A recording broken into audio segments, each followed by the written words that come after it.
Simon in Bristol, good afternoon. Hello, Ali. Just a quick thought. Yes. Trump's now a convicted felon.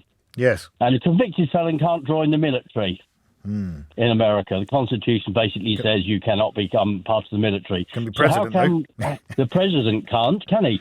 He can't become the commander-in-chief, surely. Well, he can. According to the US Constitution, as I understand it, and we discussed this only yesterday, he can.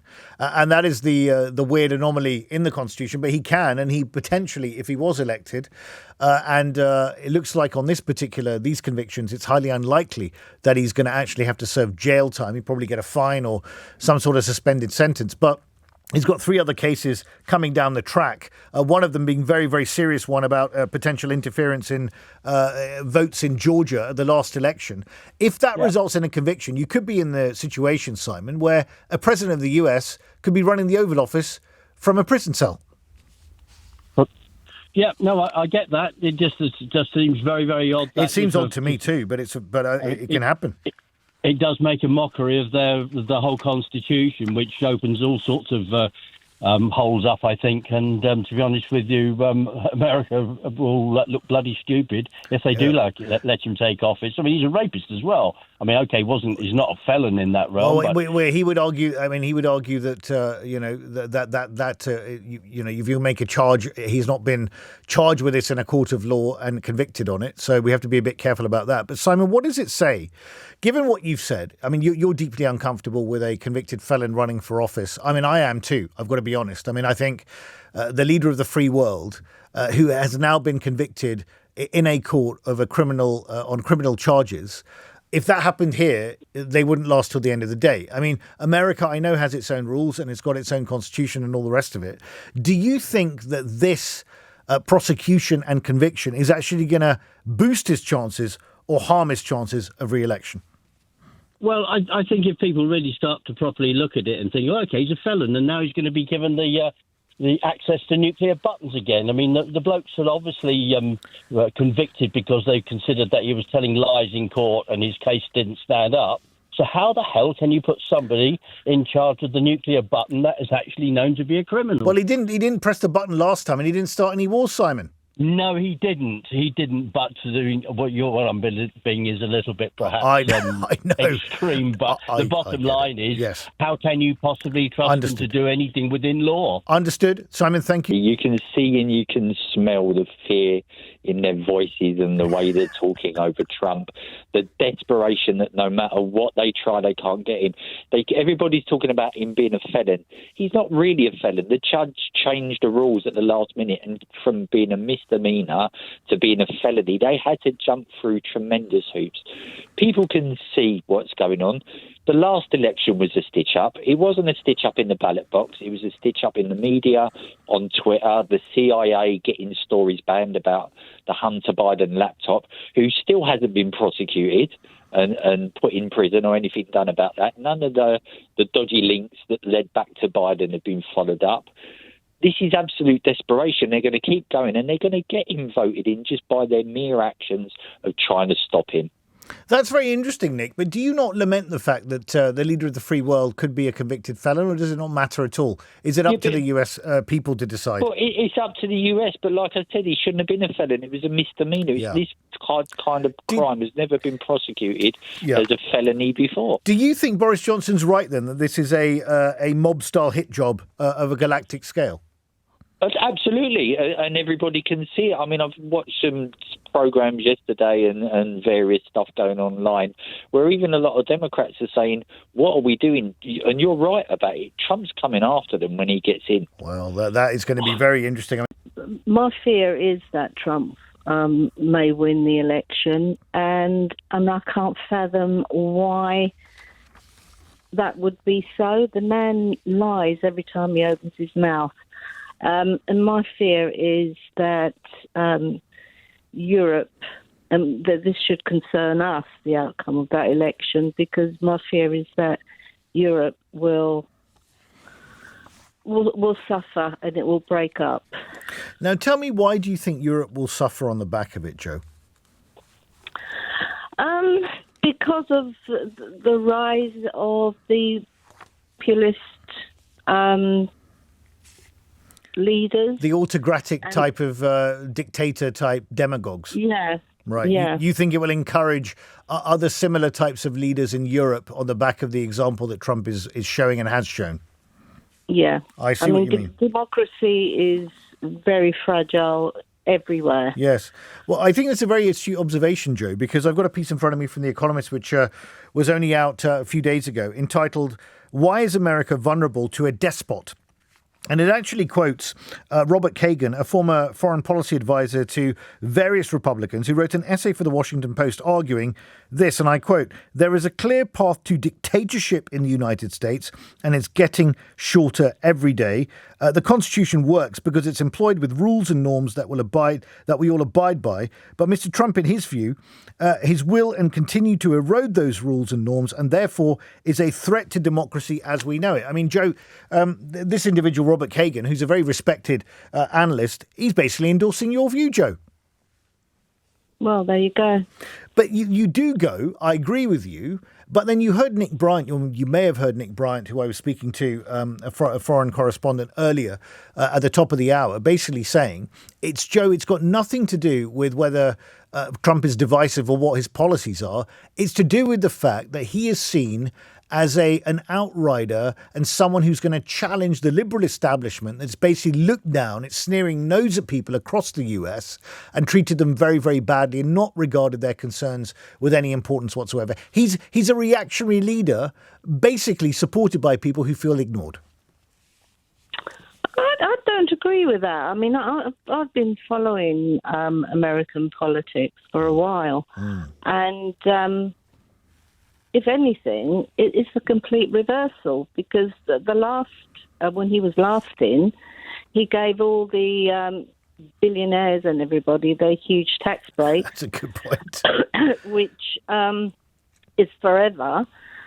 But the little people, it expired after 5 years or something. Well, it's very interesting, Joe, in terms of what he does when he's there and what he's done in the past versus the perception. I mean, he's perceived to be some sort of man of the people, railing for the masses against the establishment. But as you say, a lot of members of that establishment would be perfectly happy to have him back in because of the economic-friendly policies he would implement if he's there. Joe, thank you for your call. Lenny in Ashford, it's been a while, Lenny. Good afternoon. Good afternoon, Ali. Well, I would ask Boris that, to back up his words, that if the Conservatives were taken to court for corruption, would that improve their chances of being elected? Well, I mean, you could argue, Lenny, that the US is not the UK. I think if the same thing happened here, I don't think a leader of a party would last till the end of the day. I mean, we just have a different culture in this country, and it wouldn't happen, although we have seen a huge amount of impropriety in office in recent years ourselves, haven't we? We have, and it's never been cleared up satisfactorily, has it? No, it hasn't. Absolutely not. Lenny, to Joe's point just now, you heard Joe just now giving her view that she feels very deeply concerned about the fact that Trump is even attracting votes, and also is concerned about the impact for the rest of the world, particularly the EU, and the rise of democratic autocrats. Do you share that concern? And if so, why is he still so popular, Lenny? Well, I don't study American politics, but for my point of input, I'm in favour of Trump getting elected, because that will be the only way we'll get a trade deal. We would not get a trade deal through Biden whatsoever. Yeah. Never. Well, we weren't going to get one through Obama either. Yeah, you're right. Yeah, that was it. And regarding Trump, I mean,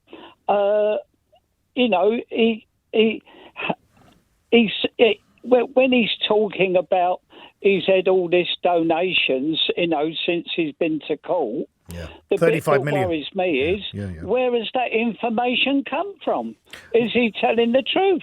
Well, we'll find out. I mean, you heard Simon Marks on Matt Fry's show just towards the end there talking about the fact that the electoral returns will come out in a period of months, and we'll find out if this is true or not. But certainly it seems to be the case, Lenny, from past experience that we have, that every time Donald Trump goes to court for something, his supporters, his base gets mobilised, rallies round him and cheers him to the rafters. It doesn't do him any harm at all. So if Boris Johnson is saying that this conviction on 34 counts has made his victory more likely, not less likely, I think he may actually have a point, although I do feel that if you are a sensible Republican somewhere in a swing state like Michigan or Wisconsin, you're thinking to yourself, do I really want to vote for this guy? I mean, it doesn't exactly look great on the world stage that you've got someone like this, but I don't know. Maybe some Americans are parochial and they think that he's the one who's going to champion their cause.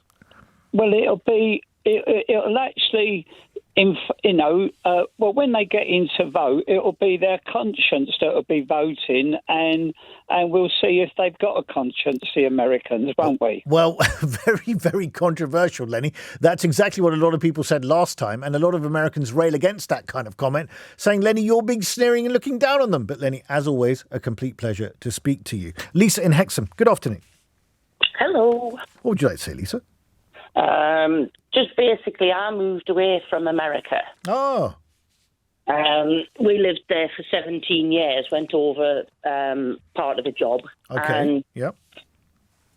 When we actually heard about Trump getting in, over there, you really can't. We lived on California. Yes. And when you're around Americans, as soon as you start to talk about Trump, there's almost a gang surround you. Really?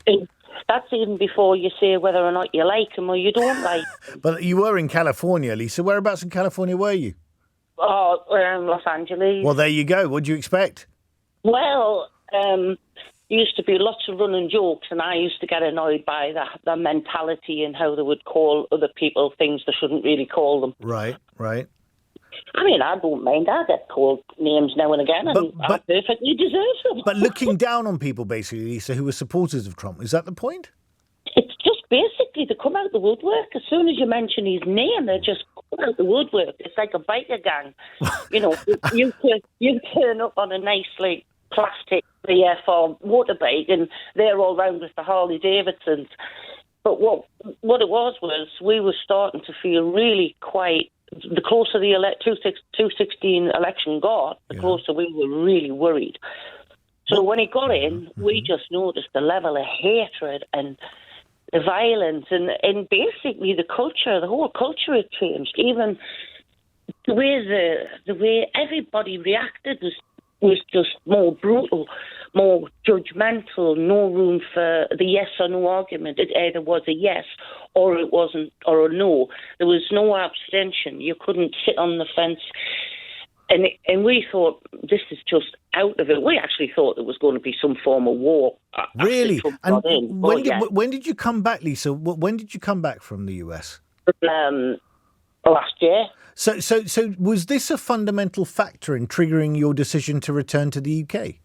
Absolutely, it did. Really? This is fascinating. So the polarisation. Go on, Lisa, go on.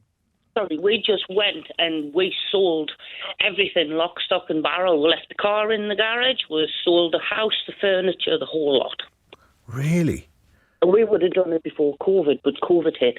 And do you hold Trump responsible for that, or do you think it's both parties are as bad as each other? Because, I mean, it's not exactly as if Hillary Clinton held back in that election either. Oh, well, she was as bent as a 3-speed walking stick.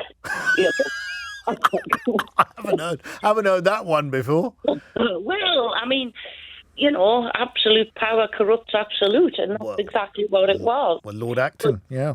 Well, exactly. Yes. What I did find was I always liked the British government. If you asked them a question, they would answer. Yes. But the more Johnson rubbed shoulders with Trump, more arrogant he got. And they used to hide the corruption with all their sponsors, the UK government, with all their sponsors. They used to hide the corruption. Now they're so emboldened by Trump's behaviour, thinking, well, he got away with it, so why can't we? Well, that's true. That's true. And Lisa, the worry is that that sort of attitude pervades in this country, and we end up in the same position. Lisa, thank you for that. Very disturbing. Just finish your point very quickly. I need to get to John. Go on. I think really if Trump gets in, there will be such a war within America, between America and themselves. They'll destroy themselves. Well, that's exactly what Nick Bryant, who I was speaking to, that is exactly what his book is about. Thank you very much indeed, Lisa. Fascinating call.